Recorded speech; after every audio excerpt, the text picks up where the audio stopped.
Isabel, portanto, a questão é a mesma com a qual começamos este debate e gostaria também de ouvir a tua opinião, em representação também do Bloco de Esquerda, portanto, falar de igualdade de género, então porquê? Bom dia. Bom dia. Antes de mais, e no seguimento também daquilo que já foi dito, quero agradecer a oportunidade de estar aqui a debater.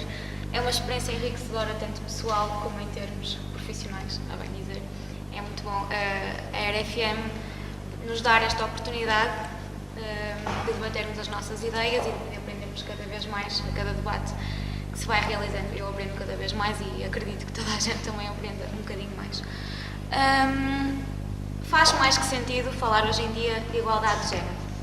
Toda a gente sabe que os problemas das desigualdades de género não são um problema atual, já remontam, por exemplo, ao século XIX, onde a partir da Revolução Industrial, nomeadamente, a mulher começou a reivindicar os seus direitos, começou a reivindicar a sua igualdade perante os homens.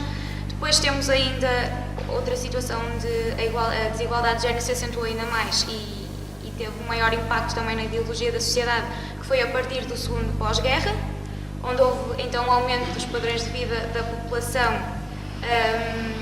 o que fez então com que as mulheres fossem chamadas a participar mais no mercado de trabalho e reivindicassem cada vez mais os seus direitos. Por isso não é um problema atual, é um problema que já vem desde há muito tempo.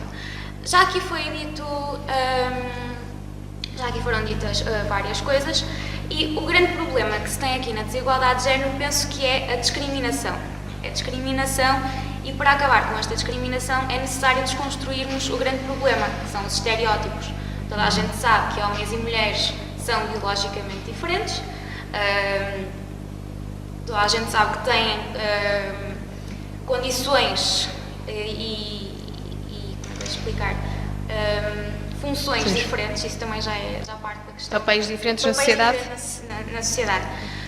Mas esta discriminação de género é uma construção social, não é uma consequência biológica e inicia-se essencialmente a partir do momento em que nós nascemos. Temos muito aquela ideia de que, por exemplo, às meninas são dadas bonecas, brinquedos que sejam mais ligados à tarefa de cuidar, tarefas domésticas, e aos meninos é mais bolas, jogos de PlayStation, e há aqui uma limitação desde este momento. Porquê? Porque normalmente os meninos em crianças têm atividades que estão mais ligadas a correrem riscos, atividades que lhes permitem desenvolver a sua criatividade, e as meninas desempenham brincadeiras, a bem dizer, que as limitam um bocadinho mais. E isso vai se debruçar mais tarde na escolha da profissão. Por isso é que normalmente, por exemplo, as pessoas de sexo masculino escolhem as engenharias, o desporto, isto falo na generalidade, e as meninas escolhem mais saúde, direito. Penso que parte mesmo do momento, da concepção e do momento em que nós crescemos. Mantém-se assim esta divisão no trabalho e as meninas vão então escolher profissões que no fundo não são tão valorizadas na sociedade. Não significa que sejam menos importantes, mas que no fundo não são tão valorizadas. E aí, claro, depois vêm todas as consequências que já foram ditadas. Vem o facto de oferirem um salário mais baixo, quando na realidade têm exatamente as mesmas funções que os seus colegas homens. E pronto, e lá está. E aí há a desigualdade de género. Ou seja, parte mesmo do início. Da educação, de certa forma, não é? Não é tanto um problema biológico, é mais um problema de valores, um problema de consciência social. Muito bem, muito obrigada, Isabel, também por esta intervenção. No seguimento do que estamos a falar e da igualdade de género, não se reporta naturalmente à nossa condição em Portugal e muito menos à condição aqui de Amarante, mas já que estamos a debater o tema, julgo que é importante falarmos sobre isso, que é como é que se pode abordar esta questão da igualdade de género em países como a China e a Coreia do Norte, por exemplo, países em que pouca ou nenhuma liberdade cívica sequer existe. Como é que se aborda esta questão? Porque Portugal pode estar mal e ter ainda muito caminho a percorrer, não é? E os países nórdicos estão muito melhores que nós, é certo, mas também temos países como a China e a Coreia do Norte que nos levantam ou que nos fazem pelo menos pensar, refletir sobre este tema. Temos uma percepção de que o problema em Portugal e na Europa está resolvido, mas quando olhamos, eu já, como disse inicialmente, vou centrar nesta questão salarial, do diferencial salarial, porque é um indicador quantitativo, dá para ver a dimensão da desigualdade e traz à tona um juízo de facto e não só um juízo de valor. Não é verdade que os países nórdicos estão muito melhores do que Portugal. E aquilo que se verificou nos últimos 35 anos, houve duas alterações muito significativas para tentar combater a desigualdade. O primeiro fator foi a democratização do ensino. Pensou-se, depois da Revolução, que a abertura do ensino superior e da formação da mulher iria colocar, com maiores probabilidades, os mesmos patamares que o homem. E depois houve um esforço muito importante na questão da legislação, da lei.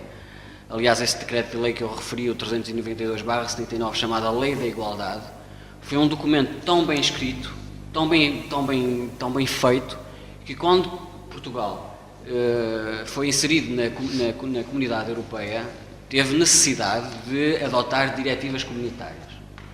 E diretivas comunitárias em variedíssimas matérias. Uma delas, nesta questão do acesso ao emprego e do trabalho, do direito ao trabalho. E esse decreto de lei estava tão bem feito, em 79, que em 83, poucas alterações teve que fazer. Ou seja, a sociedade portuguesa fez um esforço, do ponto de vista legal, do ponto de vista do ensino superior, do ponto de vista social, para reduzir essas desigualdades. Só que essas desigualdades não estão a ser combatidas. Não estão a ser combatidas porque são verdadeiramente uma coisa enraizada. Como eu dizia inicialmente, a nossa organização social remete os homens e as mulheres para posições muito rígidas não do ponto de vista da lei, não do ponto de vista daquilo que achamos que deve ser a nossa organização social, mas daquilo que são as expressões da sociedade em si mesma. E o que confirma que houve sempre uma preocupação, mesmo no tempo de Salazar, se podemos chamar assim, foi nesse período que se implementou a obrigatoriedade de, para um trabalho igual, salário igual. Portanto, não foi depois da Revolução que isso apareceu. E depois dizer que Portugal está com um diferencial muito significativo, do ponto de vista global, e que o diferencial é tanto maior, incrivelmente, quanto maior for a formação das pessoas. Eu trago aqui os números. Por exemplo, o diferencial não ajustado do salário hora entre homens e mulheres é de 25% na Alemanha, em Portugal é de 20%. Portanto, nós pensamos que as sociedades desenvolvidas têm um problema da diferenciação ou da discriminação negativa resolvida, mas não têm. Isto para responder à sua pergunta, quando vamos para os extremos, para os países como Coreia do Norte, onde não existe democracia, não é? E a China é uma democracia, enfim, muito organizada, posso chamar assim. É uma coisa muito estranha. Muito duvidosa. Remete-me para uma resposta que é, de facto, eu não sei o que é que se pode fazer ali naquela região do globo. Não é? Muito menos nós não conseguimos resolver o problema aqui. Aqui que temos as leis e não conseguimos, porque é uma questão social, é uma questão de estereótipos, como dizíamos, de preconceitos, que fará em países em que nem a lei regula, se calhar, este tipo de situações. Mas eu aí, até porque esta questão da desigualdade é uma questão de discriminação. Porque, obviamente, a mulher e o homem, como já dissemos, não são iguais. Portanto, há qualquer coisa aqui, qualquer mecanismo que faz com que as coisas não estejam... Porque, obviamente, que a mulher tem as suas... Enfim, lá estamos nós, as suas tarefas... Se calhar não tem as tarefas biológicas, não é? Só uma mulher é que pode ter filhos, o homem não pode. Não é? Portanto, há essa tarefa biológica. Mas isso não é desigualdade. Isso é natureza, portanto não se pode considerar isso desigualdade. Mas para teres noção verdadeira do que é este diferencial salarial, isto deixou-me perplexo. A dimensão, eu não sei se vocês têm a noção do que é o diferencial entre o homem e a mulher, do ponto de vista salarial. Portanto, eu tenho aqui uma série temporal e uns quadros muito interessantes.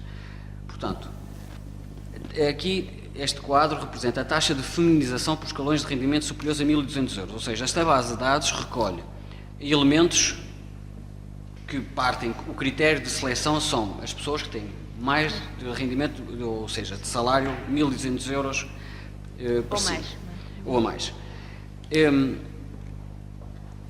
A taxa de feminização, ou seja, há 69,4% das mulheres, isto na administração pública, que recebem entre 2.000 e 2.400 euros e 2.900 euros. Portanto, há mais mulheres aqui a receber esse dinheiro do que homens.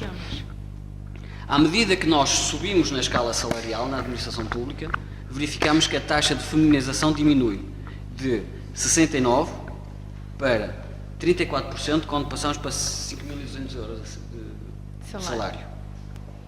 Depois, quando analisamos uma série temporal de 1982 a 2006, verificamos que a diferença salarial entre homem e mulher, salário base, em 1982 era de 23%, aproximadamente, diferença salarial, que é uma coisa significativa. E na década de 90, que nos parecia ser uma época de ouro, ela passou para 30% de diferença. Aumentou. E em 2006, portanto, isto são dados de 2010, mas com séries de 2006, portanto, a diferença não será muito substancial. Estes mecanismos não variam assim significativamente. Estamos numa diferença de 11%. Aumentou certamente porque entraram mais mulheres para o mercado de trabalho. E a oferta, isto é a lei da oferta e da procura, julgo eu, quer dizer, a oferta é tanta que não há necessidade de pagar 2.000 euros a uma mulher para quê, se em vez de contratarmos uma, contratamos duas e pomos cada uma a receber 1.000 euros. Não, o que está aqui em causa é a diferença entre o salário médio, ou seja, o que é que eles fazem? Chega-se a estes valores da seguinte forma: calcula-se a média dos salários pagos aos homens e calcula-se a média dos salários pagos às mulheres. Obviamente que a questão da entrada ou não entrada das mulheres no mercado de trabalho não tem influência porque nós partimos de um valor central, de um valor médio. O que se verifica aqui é que depois de todos estes esforços, o diferencial salarial ou seja, o melhoramento do diferencial salarial não é muito significativo. E ainda é muito mais grave quando a amostra se centra só em pessoas com qualificação superior. Em 1993 tínhamos uma diferença de 25%. Em 2006 tínhamos uma diferença de 30%. Portanto, isto é quase um paradoxo. Nós fazemos um esforço social, e bem, para elevar a qualificação das mulheres, com o pressuposto, partindo do pressuposto de que isso irá claramente reduzir as desigualdades. E aquilo que verificamos quantitativamente é que essas desigualdades não são combatidas. Estão longe de ser resolvidas, pelo menos. E quando falamos, por exemplo, quando falamos aqui de quadros superiores, a coisa ainda é mais gritante. O diferença salarial diminui à medida que nos aproximamos de profissões não qualificadas. Por exemplo, o diferencial salarial entre praticantes e aprendizes é de 0,08%. Aliás, aqui é 8%. Quando passamos para quadros superiores, o diferença salarial é de 30%. Quanto mais qualificações as pessoas têm, maior é o fosso, a disparidade ou desigualdade salarial entre homem e mulher. Portanto, eu acho que pouca gente tinha a noção destes números. É de facto, são números que deixam qualquer pessoa perplexo. Só mesmo para comentar uma coisa que estás aí a dizer. Eu li um artigo há dias que nos disse que em média, e estou a falar em termos gerais, a diferença salarial seria de 18%. E tendo em conta estes valores, se uma mulher, desempenhando as mesmas funções que os homens, quisesse receber exatamente o mesmo salário que o homem, teria que trabalhar mais 65 dias por ano. Ou seja, lá está essa Pois, para compensar esse diferencial. E se formos para se inserirmos outra variável, que são os ganhos, portanto, uma coisa, os números que eu trouxe aqui têm a ver com o salário base, não é? A média dos salários base. Mas se introduzirmos outra variável, que são os ganhos, ou seja, o salário base mais prémios, seja o que for, o diferencial salarial aumenta ainda mais. Exatamente, é ainda maior. E para terminar, se fizermos esta segregação por categorias profissionais e por nível de escolaridade, verificamos que os diferenciais salariais são muito maiores quando vamos para bacharelato, licenciatura, mestrado e doutoramento. Portanto, isto é um problema extremamente difícil de combater. Até porque a tendência é que as pessoas cada vez mais tenham formação qualificada, formação superior e, portanto, se calhar o problema da igualdade de género será para persistir e não para se conseguir resolver. E o esforço que toda a sociedade teve que fazer para aumentar essa escolaridade, e chegamos aos dias de hoje, numa era que nos parece ser próspera nesse combate às desigualdades, e parece que estamos a definhar. Dá que pensar, de facto. No artigo do Jornal Público, que falávamos há pouco e em que dizíamos que Portugal ocupa então a posição 39, nesse mesmo artigo levantava também uma questão que é: será preciso esperar 81 anos pela igualdade? E diz o seguinte: o relatório divulgado conclui que, a julgar pela evolução observada nos últimos anos, serão precisos 81 anos para que o mundo possa alcançar a paridade na área do trabalho, por exemplo. Lá está, recorrendo à área do trabalho. Isto vem, de certa forma, sustentar aquilo que acabas precisamente de dizer. Hugo, não sei se queres fazer algum comentário relativamente à questão que falávamos, desses dois países, a China e a Coreia do Norte, mas aproveitava também para te perguntar o seguinte, ou seja, a lei já existe, de certa forma, a questão está regulamentada, digamos assim, a sociedade parece estar aberta para o debate. No entanto, os estereótipos persistem. Como é que se vai conseguir resolver esta questão da igualdade de género? É tudo uma questão de mentalidades? É tudo uma questão de... tudo se resume a pressões sociais? Será? É tudo uma questão, a meu ver, cultural. Mas antes de responder à questão, queria só voltar atrás à minha primeira intervenção, em que os dados que eu estava a indicar eram dados de 2013 e não de 2014, porque o relatório de 2013... surgiu em outubro e ainda não está o ano completo. E dá a posição 51. E a posição 51. E como o ano não está completo, na minha ótica, o relatório não está completo.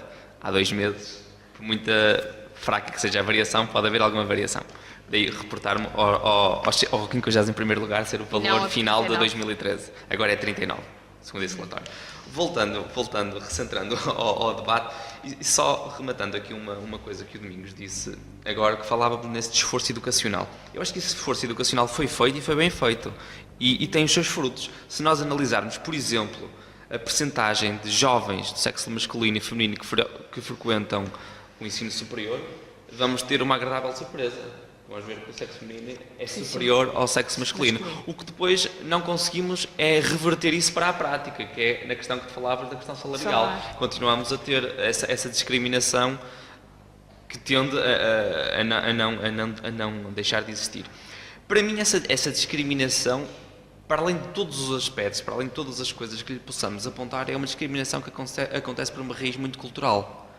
É uma base cultural, porque a Rita falava há bocado que nas lidas, chamemos-lhe assim, da mulher, é um aspecto cultural, porque se calhar em outros países não é tão culturalmente obrigatório ser a mulher a ter esse papel ativo nessa determinada tarefa doméstica, e mesmo hoje já verificamos que existe, essencialmente na classe mais jovem, uma certa desburocratização a divisão de tarefas. A divisão de tarefas, exatamente. Era uma coisa, se pensar, se calhar nos anos 70 era impensável o homem ajudar a mulher a cozinhar e a arrumar a cozinha. Tu disseste ajudar a mulher. Pois. Ou fazer. A mulher Porque tem de fazer e ele vai parte lá do dar uma pressuposto. mão. Não, eu não parto do pressuposto de uma ajuda, eu parto do pressuposto de uma tarefa em conjunto, de uma partilha. E quando se parte para uma vida... divisão de tarefas, e muitas vezes se diz, quando se parte para uma... o marido come. Exato. Não, assim também não. Limpa, o marido suja. Esta é a divisão de não, tarefas. mas a divisão de tarefas E que hoje... dá verdadeiramente ser às tarefas da mulher. Exatamente. Já sabemos. Não dá sentido, exatamente. Estes homens são muito simpáticos. Muito... Não. Eu acho que por aí, na minha perspectiva, atualmente até nem tem muita razão de queixa, que pelo menos da classe mais jovem... Costumas colaborar, exatamente. Já percebemos que lá em casa... Não é esse o problema, exatamente. Eu cozinho, ela limpa. Por exemplo. Não, estou a brincar. Não, mas acho que é importante esta mudança de pensamento, porque se nós pensarmos nos nossos avós, coisas que nós, homens, hoje fazemos, Claro, que seriam nos é banal, impensáveis, é verdade. no tempo dos nossos avós era impensável. Eu acho que é este paradigma cultural que tende a não ser avançado, e se não conseguimos avançar nesta questão tão básica, que é uma questão de foro cultural, eu acho que nunca vamos conseguir equiparar esta igualdade plena. Falávamos também dos países como a Coreia, a China. Obviamente que são questões, eu acho que aí a questão é muito mais profunda. Eu acho que aí a questão não é a discriminação da mulher, e a discriminação é dos dois. Ou seja, quando estamos num regime onde a democracia é uma coisa que existe mais ou menos, na China, por exemplo, é uma coisa que existe no papel, mas na prática não existe, eu acho que a discriminação é do homem e da mulher. Eu acho que é um problema muito mais fundo. E é para todos, não é? E é para todos. Muito bem, muito obrigada, Rita. Esperar 81 anos para que tudo melhore é uma boa perspectiva. Esta base cultural tem efetivamente que ser ultrapassada e se calhar aí todos concordamos que tudo se resume, ou pelo menos tudo parte desta questão cultural, como dizia o Hugo, efetivamente. Já estamos a dar passos nesse sentido, mas será que vão ser realmente necessários estes 81 anos ou vamos conseguir resolver o problema em menos Pelo que eu tempo? percebi, se percebi bem, se não corrijam, esses 80 anos são para corrigirem a nível global, não é só em termos de Portugal. Não, exato, estamos a falar... E quando nós analisamos mais de 140 países, temos de perceber que muitos deles estão em estados de evolução muito diferentes do nosso, que nos consideramos um país desenvolvido e por isso estamos em 39º lugar. E em muitos desses países, as meninas ainda não têm acesso à educação, ainda não há serviços nacionais de saúde, não há redes de transportes. As dificuldades de acesso a todas essas coisas que nós entendemos como básicas e que também potenciam a igualdade de género ainda estão muito dificultadas, por isso eu acredito que... Sim, não te querendo interromper, só para reforçar o teu Sim. pensamento, eu acho que devemos enquadrar é que nós estamos inseridos no mesmo pote, chamemos-lhe assim, de países como sei lá, o Paquistão. Nós podemos estar mal, mas quando estamos inseridos em países tão divergentes de nós, o termo de comparação é tão diferente que estes 81 anos, se forem diluídos por os todos, se calhar para os países mais ocidentais, esses 81 anos não são 81 anos, são, por exemplo, 10 ou 15 anos. Sim. Claro. E é essa ponderação relativa que nós temos aqui de fazer, no fundo. E eu quero acreditar que não serão precisos tantos Pelo anos, menos no até nosso porque, caso, não é? No caso de atendendo Portugal. ao mundo global e todas estas facilidades que temos agora de acesso a todo tipo de informação e todas as trocas, será muito mais fácil que o mundo perceba que estas diferenças de género não podem ser tão valorizadas como seriam. E falou-se na China, e é engraçado que ainda há não muito tempo as meninas na China andavam com os pés enfaixados para terem um andar delicado para agradarem aos maridos, e isto é tudo uma questão de mentalidade que tem vindo a ser alterada e deu-se um passo muito grande em 1949 com a República Popular da China, que foram publicadas uma série de leis que visaram, que tinham como objetivo assegurar esta igualdade. Claro que é uma igualdade dada em passos muito leves, até porque a criminalização da violência doméstica na China só aconteceu há muito pouco tempo, mas eu, por acaso tive a oportunidade de consultar o trabalho de uma organização não governamental, que é a Rede contra a Violência Doméstica, que tem feito um trabalho brilhante nesse sentido. E para que se perceba que socialmente, para que as pessoas percebam que a violência doméstica é crime. E há muitos países em que há 10, 15 e mesmo agora Era é socialmente legalmente aceito. É socialmente aceito, e só há bem pouco tempo é que a violência doméstica é crime público em Portugal, o que faz com que as vítimas não possam desistir e o processo tenha de seguir para julgamento, como se diz na gíria, e há bem pouco tempo não era socialmente aceito, mas não era encarado da mesma forma como agora como é. começa a ser. Também. Como agora é. E falou-se há pouco destas diferenças salariais, eu achei muito interessante, porque há realmente essa dificuldade social, porque há um estereótipo, há uma limitação, há expectativas diferenciadas para o homem e para a mulher. Muito bem, vamos ficar com esta ideia também no ar, com promessa de que voltamos já a seguir para aquela que é a segunda e última parte do nosso programa de hoje. Até já.